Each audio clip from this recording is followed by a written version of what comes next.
La verdad es que es una mesa que voy a dar un punto, diríamos, un poco más diferente, más físico, más distinto. Se ha hablado mucho de emociones y de vivencias con las emociones, el trabajo que hay que hacer con ellas y los resultados que muestran las nuevas técnicas que todavía están en desarrollo. Hay pocos ensayos clínicos con evidencia fuerte, la más fuerte es la TCC, pero bueno, esto evidentemente están entrando con fuerza en Mindfulness y el ACT, y actualmente probablemente esta es una mezcla de todas, ¿no? La flexibilidad en el tratamiento. Mi ponencia fundamentalmente se basa en explicar los hallazgos o qué entendemos actualmente los médicos por qué es la fibromialgia. Y los médicos no entendemos, o al menos algunos, que la fibromialgia sea una enfermedad causada por el estrés. Y eso, desde el punto de vista, lo digo porque se ha hablado bastante del estrés, es un largo discurso, podríamos discutirlo, pero sí que está modulada por el estrés, pero entendemos que es una enfermedad que tiene unos mecanismos complejos y que vamos a intentar discriminar qué es lo que vemos en este momento desde el punto de vista de los hallazgos que tenemos en esta enfermedad.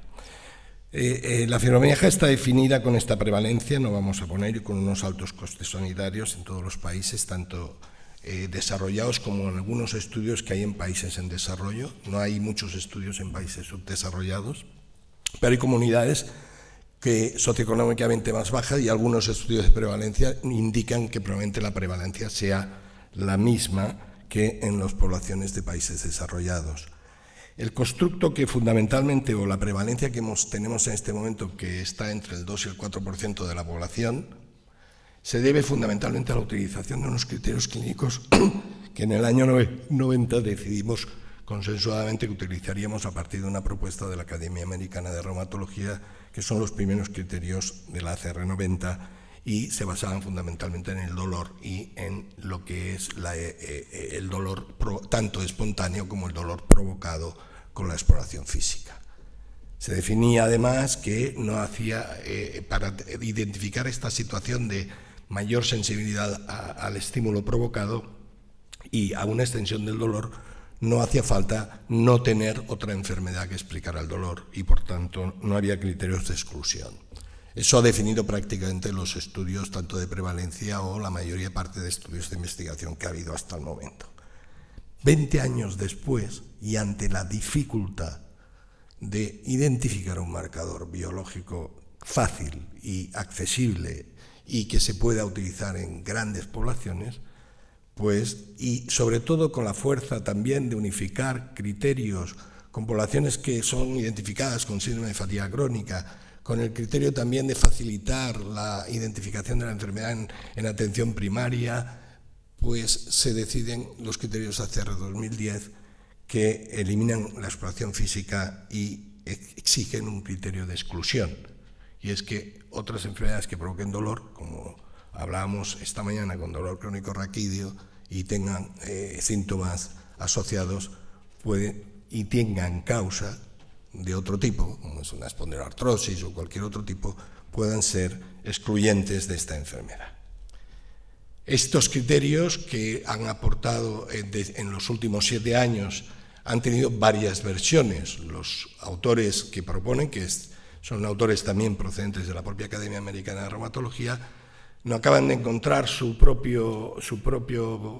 criterio más estándar, porque tenemos una primera aproximación para facilitar la identificación de los síntomas, la severidad de los síntomas y la extensión del dolor, manteniendo el criterio de exclusión, facilitando el cuestionario de identificación y haciéndolo autoaplicado, que son los criterios modificados del 2011, y que probablemente son los que en la práctica clínica se están utilizando conjuntamente con los criterios ACR90 más fácilmente.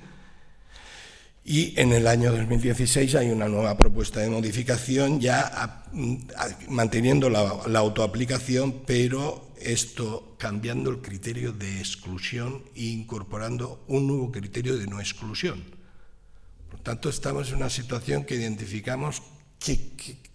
estamos identificando población. La pregunta es, Bueno, con la propuesta de los criterios 1990 o 2010 en sus distintas versiones de modificación, ¿estamos identificando la misma población?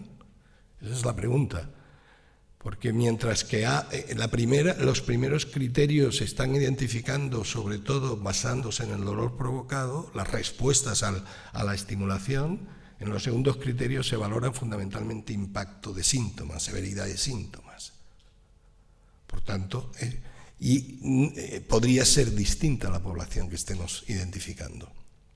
El único estudio comparativo que conozco, que está publicado relativamente recientemente, no hace un par de años, compara los 3 criterios y las prevalencias que se obtienen en la muestra son diferentes. Por tanto, con los criterios en la mano no estamos identificando la misma situación. ¿Eso qué quiere decir en este momento? ¿Cuál es el consejo ante la ausencia de un marcador? Fundamentalmente nuestra propuesta, o lo que hacemos en la práctica clínica, al menos nosotros, es utilizar los criterios ACR90 y ACR 2010 para identificar que una persona conjuntamente, para que identificar que una persona tiene fibromialgia. Porque para nosotros el diagnóstico sí que es imprescindible que se produzca de forma segura. Otra cosa es identificar también poblaciones con dolor crónico que se puedan tratar, que sean tratables y que puedan necesitar otro tipo de, o un abordaje parecido, pero que no se les deba poner esta etiqueta. De todas maneras no está consensuado porque fundamentalmente, como hemos dicho, es la necesidad de un marcador diagnóstico objetivo, el objetivo que tenemos o hemos tenido o tenemos en los últimos años para identificar cuál es la alteración. Una alteración que es compleja, que probablemente no sigue el modelo de enfermedad clásica causa-efecto, porque tiene una connotación distinta, que es un modelo fundamentalmente muy funcional en base a la relación que el sistema nociceptivo, que es el donde nos hemos fijado principalmente, tiene fundamentalmente la responsabilidad en nuestro funcionamiento. El principal síntoma de la fibromialgia es el dolor. Cualquier intervención que no sea capaz de modificar el dolor será agradecida, pero no será suficiente. Por tanto, podemos estar hablando de que tenemos que explicar concretamente el dolor y la fatiga y otros síntomas cognitivos que no solo son asociados a la fibromialgia. La población con dolor crónico, el 90% de la población con dolor crónico tiene fatiga y tiene también alteraciones neurovegetativas. No es exclusivo de la propia fibromialgia. Por tanto, no identifiquemos todo el problema del dolor crónico como fibromialgia, aunque ella explicará muchos de los síntomas que otros pacientes padecen. El conocimiento del funcionamiento del sistema nociceptivo es básico para entender y comprender esta enfermedad y a los pacientes. Lo primero que el reumatólogo se asusta cuando ve a un paciente con fibromialgia, yo hace muchos años, cuando yo era residente, un compañero mío me decía, es que me acerco, la toco y salta, porque no la podía ni tocar, no podía ni tocar al paciente. Y eso era una sorpresa muy importante. Entendemos el sistema nociceptivo, que está formado por un sistema integrado, corporal y cerebralmente, por tanto no hay que es un sistema integrado donde existen unos receptores y unas fibras específicas que veis aquí, que son las fibras finas, fundamentalmente, que no están, que no tienen vaina, la mayoría de ellas, hay algunas que sí, pero la mayoría de ellas, sobre todo las que no tienen vainas, y que estas fibras tienen un comportamiento funcional muy distinto de las fibras motoras y sensoriales, tienen un comportamiento muy distinto, entre otras cosas porque estas fibras en general están en reposo o en silencio y se activan en ciertas condiciones y se organizan de forma diferente que las fibras motoras o sensitivas y se organizan dentro del cerebro en una matriz que también depende del subtipo, y los subtipos de fibra también están más organizados dentro de los sistemas mediales o laterales. Las fibras A delta están más predominantes en el sistema lateral somatosensorial y las fibras C fundamentalmente se predominan en las zonas del sistema medial más cognitivo-emocional o de modulación cognitivo-emocional.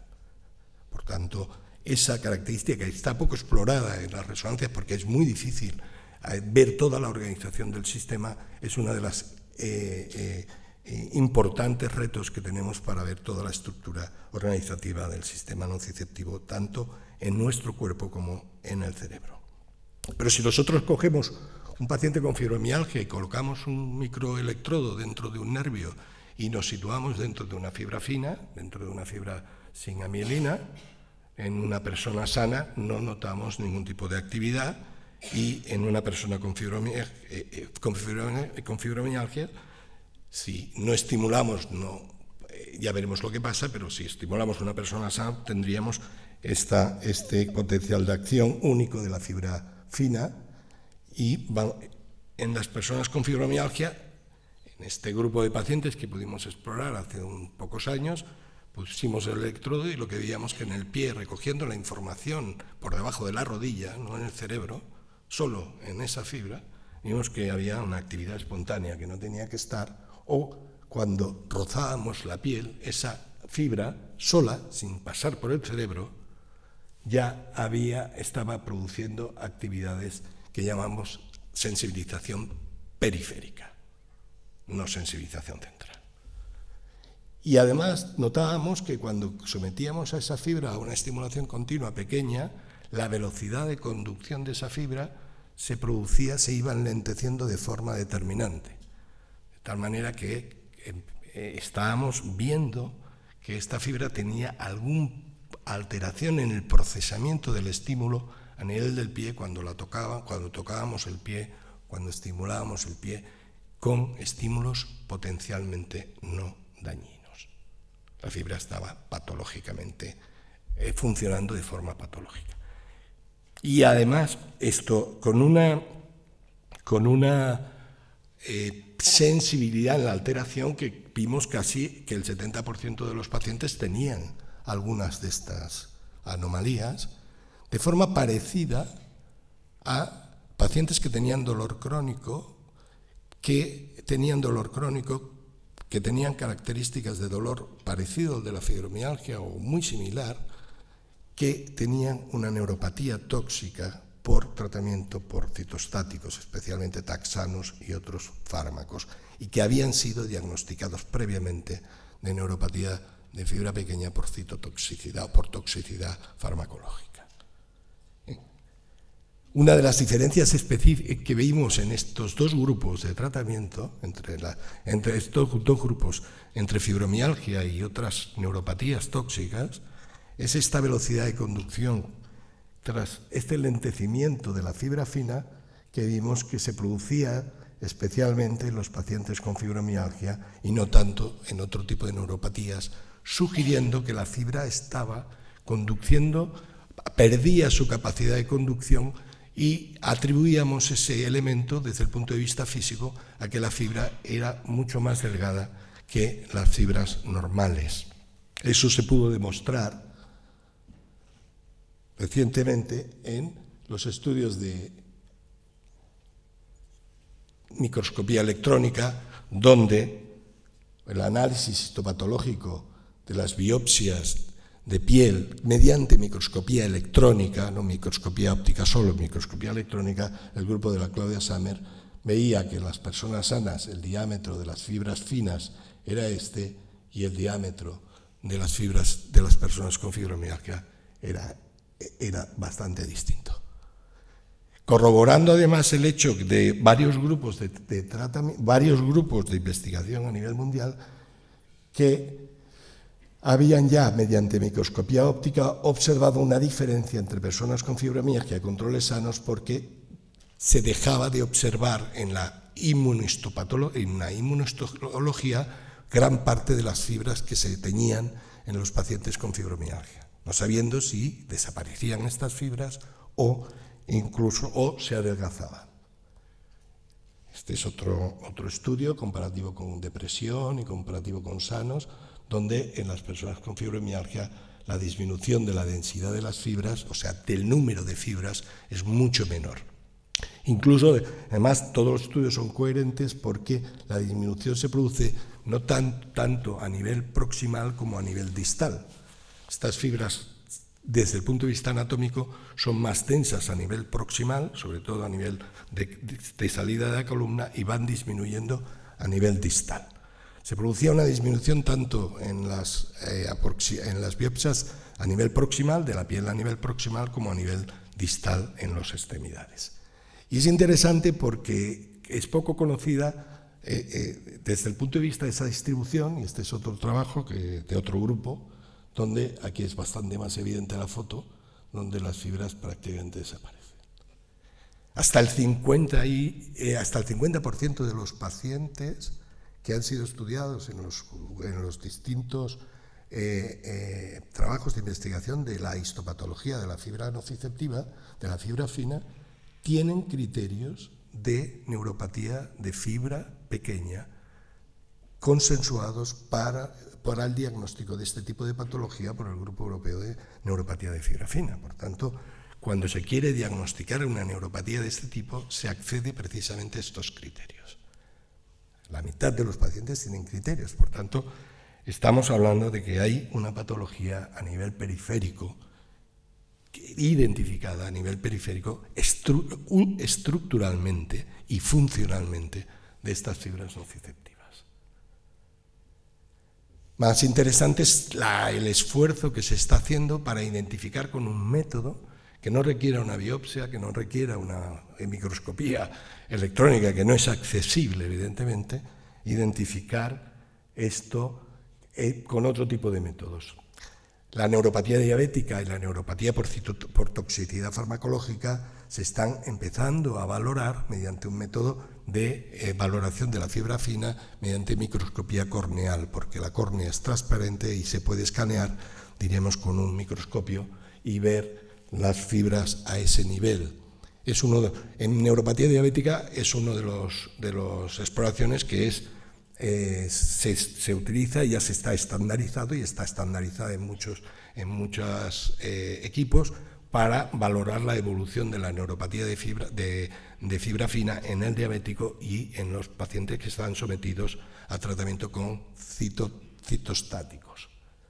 Bien, la primera experiencia publicada viene de un equipo mexicano que analizó estas fibras en un grupo pequeño de pacientes, de 17 pacientes y 17 controles, por lo tanto es muy pequeño, donde ellos identifican que hay una disminución de la densidad de estas fibras y un estrechamiento a nivel del diámetro de las propias fibras con respecto a los controles sanos. ¿No? Parece que había una posibilidad de que se pudiera tener una técnica que marcara claramente pues, que al menos un grupo importante de pacientes que entendemos con fibromialgia tienen una neuropatía de este tipo. El segundo estudio es un estudio no controlado, fundamentalmente para analizar los hallazgos en microscopía corneal, pero no comparan con controles sanos, sino con las medidas estándar que se han hecho en neuropatía diabética y otro tipo de neuropatías, y por tanto es un estudio que no puede ser tan referencial porque necesitamos estudios claramente controlados con grupo controles. Y esto también observaban que el 50% de los pacientes tenían también alteraciones en la microscopía corneal con respecto a los sanos.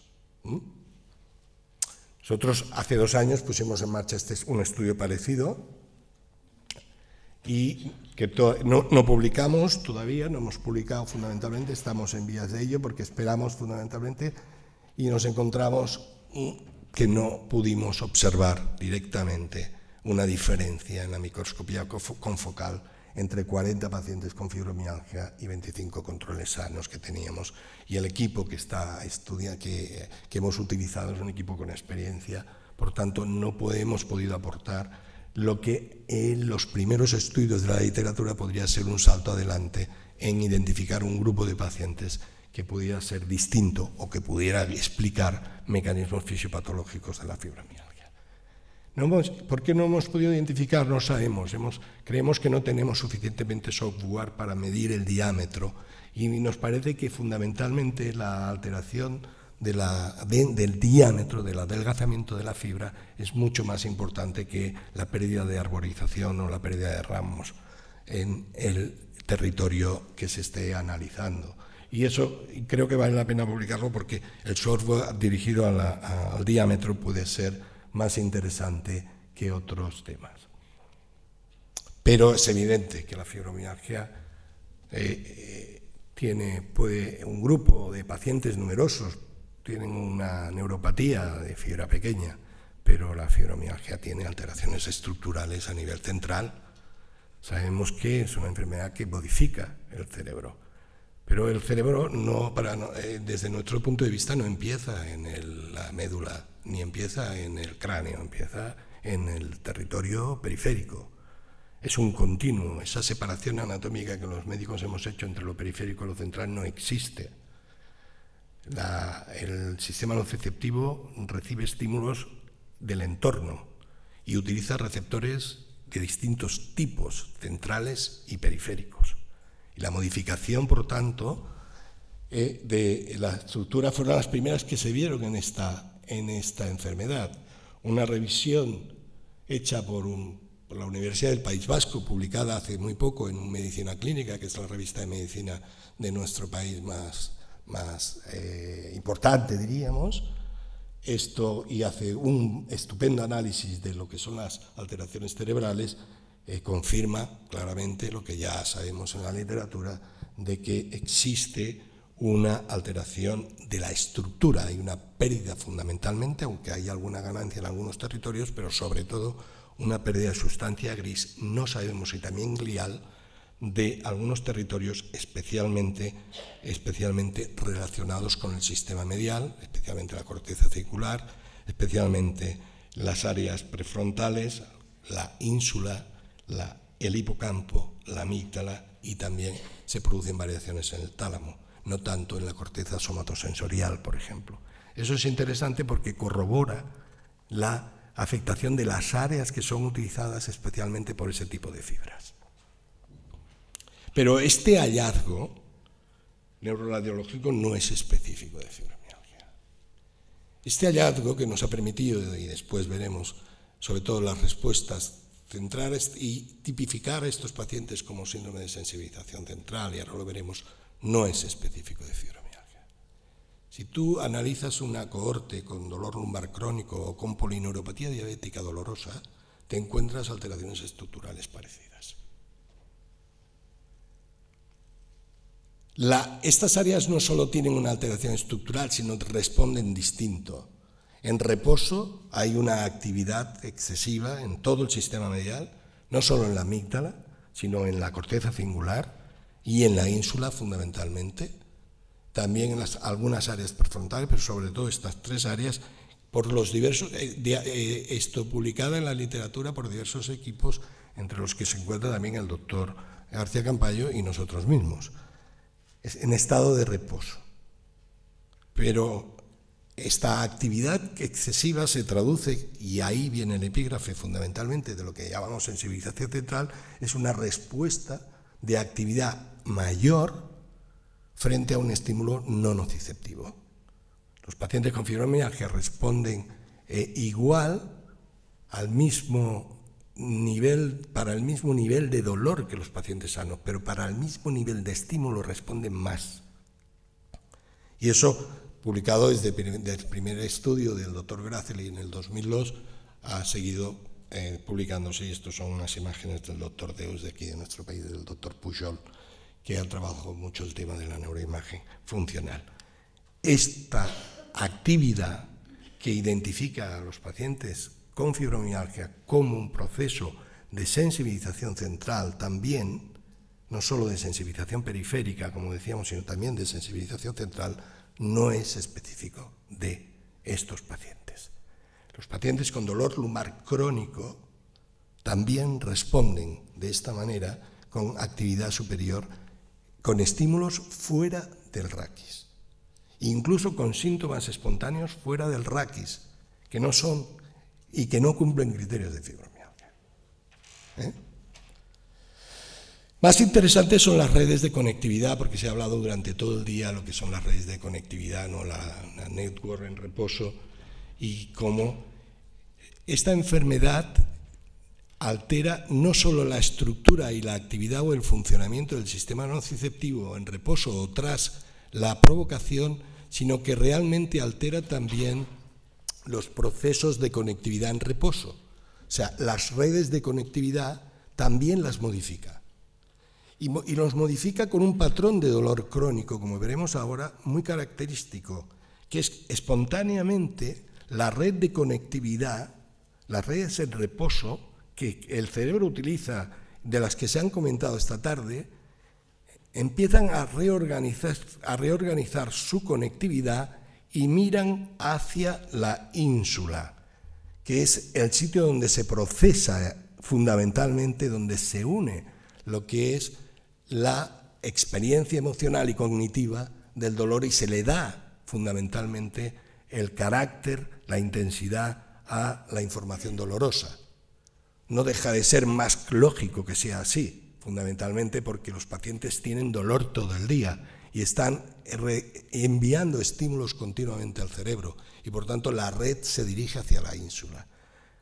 Más interesantes todavía es cuando hacemos una provocación, un estímulo y queremos provocar más dolor en el paciente del que tiene espontáneamente y entonces la red de conectividad que normalmente cambiaría y modificaría para poder controlar el estímulo, lo que sería la modulación descendente que parte especialmente desde la corteza cingular y desde el prefrontal, lo que pasa en las investigaciones de las redes de conectividad es que con la provocación, con el estímulo provocado, queriendo hacer más dolor, la red de conectividad de modulación se disminuye de la corteza cingular hacia la amígdala y el hipocampo. Por tanto, donde tenemos el parón no es en la amígdala solo, lo tenemos el parón en la propia corteza cingular, que es donde tenemos ahí una dificultad en la modulación desde el punto de vista de la conectividad. Espontáneamente miramos hacia la área de integración del dolor, porque tenemos dolor, pero cuando provocamos el sistema no puede tirar para abajo.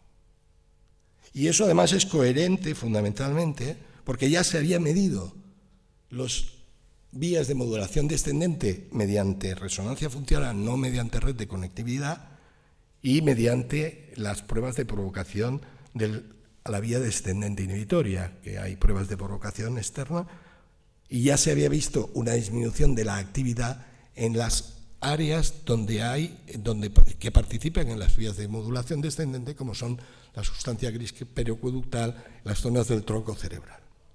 Y eso ya lo sabíamos, de hecho, que ahí hay una disminución.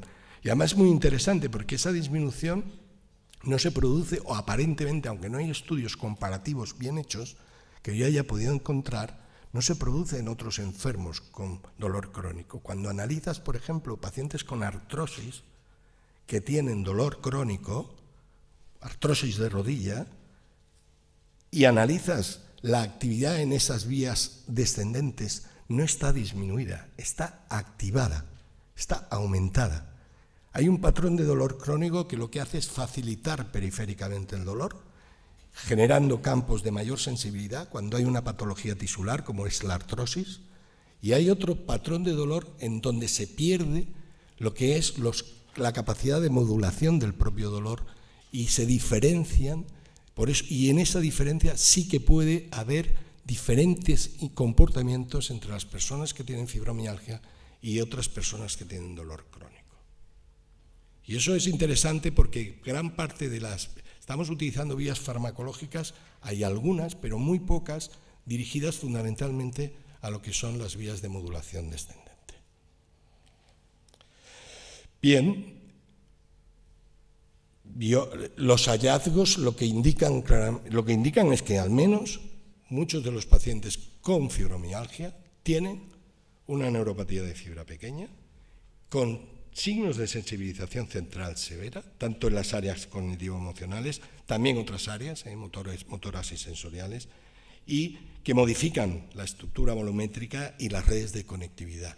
La patología modifica las redes de conectividad y la volumetría, alterando especialmente las vías de modulación descendente. No sabemos cuál es la causa de esta enfermedad, no sabemos cuándo empieza siquiera. No tenemos todavía un campo de predisposición bien adecuado, aunque sabemos que hay agregación familiar, pero lo que sí que sabemos es que muchos pacientes tienen dolor recurrente mucho antes de tener un dolor continuo y extenso. Y eso sí que es importante, porque eso ya puede estar dentro de la propia enfermedad. También sabemos otra cosa, cuándo empieza el dolor continuo y cuándo se extiende el dolor, que en muchos pacientes se produce en el momento en que se produce una carga emocional y una carga física conjuntamente y que estimula de forma patológica los nociceptores periféricos y los receptores o el procesamiento de percepción central que se tiene en las vías de anticipación, en las vías de encendido del propio sistema nociceptivo. Pero ese desagravante o desencadenante que tiene que ver con la situación familiar o laboral o con el llamado estrés, solo se identifica en un 40 o 50 y siendo muy generoso, máximo un 60% de los casos. En nuestra experiencia, en más de 600 pacientes, pudimos ver que ese factor era referido exclusivamente en el 40% de los casos. Que la mayoría de pacientes identificaban la presencia del dolor, pero no dentro de un contexto solo de mayor carga emocional o de mayor estrés, desde el punto de vista clínico. Lo que es cierto es que los procesos de sensibilización periférica o central pueden estar presentes ya mucho antes, antes de que el dolor continúe y que el dolor se extienda. Y pueden estar mucho antes, y es precisamente esa identificación en la que necesitamos ir a buscar, porque en este momento ya yo creo que voy a ir acabando, voy a terminar la última parte de esto. Desde el punto de vista de la comprensión de la sintomatología y del tratamiento que tenemos, he seleccionado algunos detalles que me parecen interesantes. Yo creo sé que todos no tenéis seguramente la misma experiencia en fibromialgia, pero esta alteración del sistema nociceptivo explica perfectamente las características del dolor de los pacientes, explica perfectamente la activación neurovegetativa secundaria y también explica el fracaso que se tiene sobre el control de los sistemas neurovegetativos vitales que se expresan mediante fundamentalmente fatiga y alteraciones cognitivas. Y es interesante este hecho para poder avanzar desde el punto de vista de los síndromes, como la evaluación de estos síntomas necesitamos ir a mejorarla para poder evaluar lo que son las dificultades. Los pacientes con fibromialgia que son sometidos a un rendimiento físico y a un rendimiento cognitivo con pruebas de rendimiento físico y con pruebas de rendimiento cognitivo, una prueba de rendimiento cognitivo pues es colocar una cosa, ¿no? Ir colocando, hay pruebas específicas, ¿no? Ir colocando en un panel de control, como veis aquí en esta, figuras de diferente manera, pues cuando se someten a los pacientes a una prueba de rendimiento físico y a una prueba de rendimiento cognitivo, los pacientes con fibromialgia, para alcanzar el mismo rendimiento cognitivo y físico, tienen más aumento del dolor, lo hacen, y más aumento de la fatiga. Se cansan más y tienen más dolor. Pero es interesante porque tienen percepción no solo más fatiga física, sino tienen tanto fatiga física como fatiga cognitiva. Están utilizando recursos cerebrales que les produce una mayor distorsión y por tanto una sensación de agotamiento en lo que están realizando, porque el sistema nociceptivo está trabajando, está activado, está muy activado y tiene las redes neuronales no a disposición de nuevos recursos, sino a disposición exclusivamente del control del dolor. Esa situación es interesante porque cuando analizas la relación entre dolor y alteración cognitiva, ves que en el modelo, cuando analizas la variable, el dolor y la alteración cognitiva está relacionada. Los pacientes que tienen más alteración cognitiva tienen más dolor, o al revés. Pero cuando se analizan otras variables, es fundamentalmente la variable fatiga la que produce la relación entre el dolor y la alteración cognitiva. Si eliminamos la variable fatiga, la relación desaparece. Solo es la fatiga, no es un resultado exclusivamente del dolor, sino puede ser incluso un propio marcador entre la alteración de la propia alteración cognitiva. Y eso desde el punto de vista de la exploración y evaluación en los sistemas de evaluación de limitación y discapacidad, yo creo que va a tener una importancia fundamental, porque no se trata de ver el grado de pérdida de la fibra, probablemente en este momento, sino de ver la capacidad de responder y de medición de esa respuesta en esas variables, fundamentalmente cuando decidimos o hacemos, sometemos a los pacientes a diríamos, una carga, un estrés, un test de respuesta. Por supuesto, ¿cómo no va a explicar esta situación lo que estamos trabajando y cambiando más en los pacientes con fibromialgia, que es ciertos patrones de conducta, ¿no? Como es la persistencia en la actividad o los patrones de conducta de evitación, que son los que más han trabajado con la terapia cognitivo-conductual y el dolor, y especialmente el catastrofismo desarrollado secundariamente, especialmente los pacientes con patrón de evitación de la actividad. Esa situación, ya sabemos en dolor crónico, que produce más dolor, más funcionamiento, peor funcionamiento psicológico y más discapacidad, como nuestros compañeros han estado explicando esta mañana, y la intención de modificar esos patrones. Porque los patrones de persistencia en la actividad y de conducta y persistencia en la actividad producen un hecho muy negativo. En estudios experimentales, cuando se utilizan en estudios experimentales, producen un aumento de los fenómenos de sumación temporal en ratas y producen hiperalgesia ya directamente. La repetición y la estimulación continua al que sometemos al organismo en una actividad tónica sin parar produce mecanismos de activación nociceptiva y de sensibilización. A los pacientes con fibromialgia les sienta fatal. No es que sea la causa, es que les sienta mal. Hay personas que no tienen ese patrón, pero cuando lo tienen les sienta mal, les sienta peor. Y evidentemente los patrones de evitación y catastrofismo, es evidente que por otros mecanismos de regulación del dolor y de control y afrontamiento también están yendo mal. ¿Qué estamos utilizando actualmente? ¿Qué estamos haciendo? El tratamiento farmacológico actualmente es imperfecto. No tenemos un tratamiento. Yo no diría que no hay tratamiento de la enfermedad. No, por favor, no digáis a los pacientes no tiene tratamiento. Esa es una afirmación que no se puede hacer directamente al paciente. No tiene cura definitiva, como tiene la diabetes, como tiene la artritis reumatoide, pero donde otros, también los tratamientos farmacológicos en esta enfermedad tienen pobres resultados. Desafortunadamente no tiene un buen resultado en todos los pacientes, pero tienen resultados, hay respondedores. En los ensayos clínicos, que es la mejor situación idónea de selección de paciente, para decirlo de alguna manera, las respuestas del tratamiento pues están, como veis aquí en estas diapositivas, entre el 30 y el 40%, máximo el 50% como mucho, entre el 30 y el 40%. Bueno, son respondedores, hay que ir a verlos. Tenemos 2 fármacos en el país que se utilizan fundamentalmente, bueno, 3, ya lo sabéis, que es la pregabalina, la duloxetina y la amitriptilina.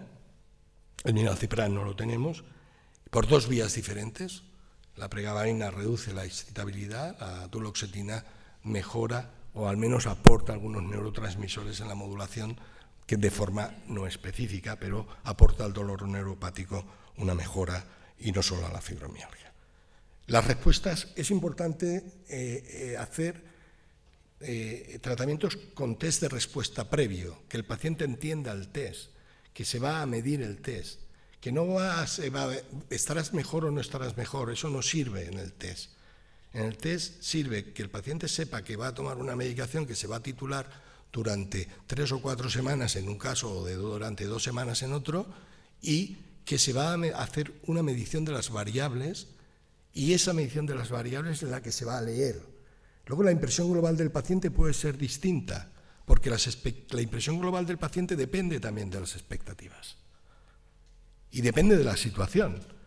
Estamos hablando de una respuesta, no es lo mismo una respuesta al dolor en la cual haya un impacto muy alto sobre la actividad laboral, o que haya una comorbilidad psiquiátrica, o que haya una comorbilidad física. No es lo mismo. Por tanto, el test de respuesta es importante. La pregabalina se debe dosificar tituladamente y las respuestas son relativamente tempranas, pero no se producen antes de 150, excepto en los casos que son muy respondedores. Generalmente, lo digo porque las dosis que se utilizan en test de respuesta en muchos centros de atención primaria, en muchos médicos de familia, incluso reumatólogos, pero sobre todo y en psiquiatría especialmente, son muy bajas, normalmente son bajas. Se hace un test de respuesta a las dosis que sabemos que se ha de hacer. Y al menos se ha de hacer, el test de respuesta ha de llegar hasta el 300. Entre 300 y 450 es la ventana terapéutica para valorar la respuesta. Es evidente que algunos de los pacientes tendrán efectos secundarios que se han de controlar, se han de avisar y se han de explicar que los efectos secundarios se pueden presentar, pero que se pueden luego tolerar con el esto, y algunos pacientes dejarán el tratamiento a corto plazo en el test de respuesta en las mejores condiciones, hasta un 15-20% eliminan la pregabalina en el test de respuesta. Y hay más abandonos, muchos más abandonos posteriormente, incluso entre los respondedores también hay abandonos a largo plazo. Pero se ha de saber que se necesitan 4 semanas para ver el test de respuesta con pregabalina, y con duloxetina se necesitan 2 semanas para ver el test de respuesta. Cuando analizamos los respondedores, los pacientes que ya han tenido una mejora superior al 15% en la primera semana, que se titulan 30 miligramos, o de un 30% en la segunda semana, que se titulan 60 miligramos, la probabilidad de respuesta a los 3 meses es del 75%. Bien, no voy a hablar del tratamiento cognitivo-conductual, que ya sabemos, hay que centrarse en estos 2 patrones de conducta: persistencia en la actividad y la modificación del mismo, y el ejercicio, que es básico, que ya sabemos, el doctor Rivera nos decía, es de los mejores efectos que tiene, un ejercicio basado en diferentes tipos.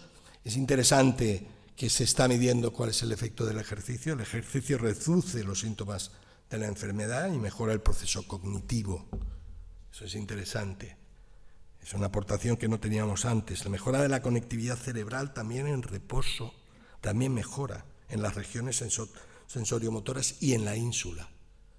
Disminuye la mejora en la conectividad. Incrementa la activación de la amígdala. Por tanto, el ejercicio físico, que está relacionado con las tareas, porque la amígdala está relacionada con la ejecución y por tanto con las tareas, y eso es interesante, no tanto con el dolor. Y es interesante que no hay cambios en la actividad cerebral durante el dolor provocado. No modificamos el sistema de forma suficiente.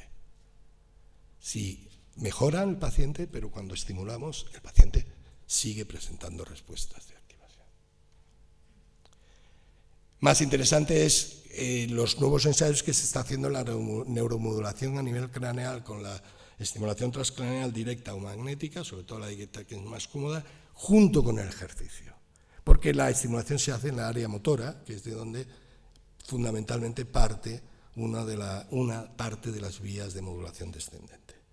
Me ha parecido interesante este artículo del equipo de Brasil, de un equipo de Brasil que trabaja mucho en estimulación transcraneal y que conjuntamente con el ejercicio, las sesiones de estimulación mediante un gorrito y al mismo tiempo que se hace ejercicio, es sinérgica en la mejora del dolor, que dura un tiempo más largo de lo que el efecto del tratamiento. Por tanto, tiene un efecto residual en el tratamiento y por tanto podrían ser métodos de neuromodulación que puedan ser interesantes. 4 ideas más bien básicas para exponer nuevas perspectivas. Un reto en la nueva perspectiva es la intervención conductual precoz, eso no hay ninguna duda. Identificación precoz de los casos que están antes de que el dolor sea más continuado y extenso. Esperemos, si tenemos algún marcador algún día, lo podremos hacer más fácil, pero hay que trabajar en esa vía. Tanto como modalidades presenciales como online, también se pueden hacer modificaciones conductuales y están apareciendo algunas experiencias a nivel online que pueden ser muy interesantes utilizarla en dolor crónico y en estos pacientes. Tratamientos físicos, ¿no? Neuromodulaciones no invasivas, de carácter físico o de carácter psicológico, ¿no? Las nuevas modificaciones conductuales pueden ser neuromoduladoras, no sabemos todavía, pero sería interesante cómo la ACT o el mindfulness mejora las redes de conectividad y podríamos demostrar que son realmente neuromoduladoras, y eso sería interesante de hacerlo. Perfecto. He apuntado aquí la crioterapia porque el doctor Rivera nos tiene que mostrar algún trabajo que está en marcha, que tiene en marcha con la crioterapia global, que parece interesante. No hay nada en la literatura, en otras enfermedades sí. Nuevos fármacos dirigidos a las moléculas que trabajan en el dolor neuropático, especialmente el receptor sigma, se está trabajando mucho, y en neuropatía diabética y en otros tipos de neuropatía están acertando, en neuropatía tóxica también. Bloqueos interfaciales a nivel regional, estamos consiguiendo también bloquear el dolor, y esto no es una vivencia. Tú le pones al paciente, le haces un bloqueo de una región a nivel interfacial que coge al menos 40-50 centímetros cuadrados y bloqueas los nociceptores con anestésicos locales y antiinflamatorios y corticoides, que es un bloqueador neural, y el paciente baja el dolor, pero baja 8 a 2. O sea, y eso no es modificación. Claro, es regional, solo una región, y la enfermedad no está ahí solo, y es transitorio el efecto. Ya veremos exactamente los primeros ensayos también que saldrán muy pronto publicados, como también nos ayudará al tratamiento regional de esta enfermedad. Y evidentemente no me puedo despedir sin volver a reafirmar que el tratamiento de esta enfermedad es multidisciplinar, y solo desde el punto de vista de la propia comprensión solo se puede comprender si analizamos cómo la información del entorno y la información de nuestro organismo entra dentro del paciente con fibromialgia, qué carácter tiene, cómo se está produciendo en una enfermedad que no conocemos la causa y que es, desde nuestro punto de vista, una enfermedad física con afectación, evidentemente, psicológica. Y nada, muchas gracias.